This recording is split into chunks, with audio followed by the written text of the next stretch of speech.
અહેમદ યુનિવર્સિટીને બદનામ કરવા વિદ્યાર્થીએ કાવતરું રચ્યું। કેમ્પસમાં દારૂની ખાલી બોટલો મૂકી। માસ કમ્યુનિકેશનનો બીજા સેમેસ્ટરનો વિદ્યાર્થી વિજય કટારિયા સીસીટીવી ફૂટેજમાં બોટલો ભરેલો કોથળો લાવતા અને ઠલવતા દેખાયો। યુનિવર્સિટીને ગંભીર રીતે બદનામ કરવા ન્યૂઝ ચેનલના રિપોર્ટરને પણ સાથે લાવ્યો।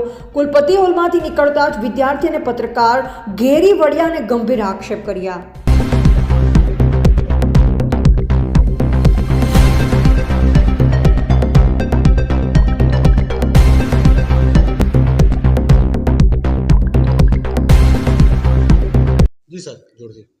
આપણી વીર નર્મદા દક્ષિણ ગુજરાત યુનિવર્સિટીનો 51મો લોકમાતા અહલ્યાબાઈ હોલકરજી યુવા મહોત્સવ 2024નો આજે પ્રથમ દિવસ છે। અમારા ડાઇનિંગ હોલ પાસે આ પીજી ડિપ્લોમા ઇન જર્નાલિઝમનો સેકન્ડ સેમિસ્ટરમાં ભણતો વિદ્યાર્થી એ ત્યાં આવીને નશાકારક બોટલોને ત્યાં આવીને ફેંકે છે અને મીડિયાને લઈને જ આવે છે।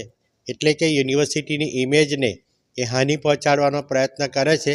આ સંદર્ભમાં ઉમરા પોલીસ સ્ટેશનમાં ફરિયાદ નોંધવામાં આવી છે અને એનો પ્રવેશ રદ કરવાની કાર્યવાહી પણ શરૂ કરી છે।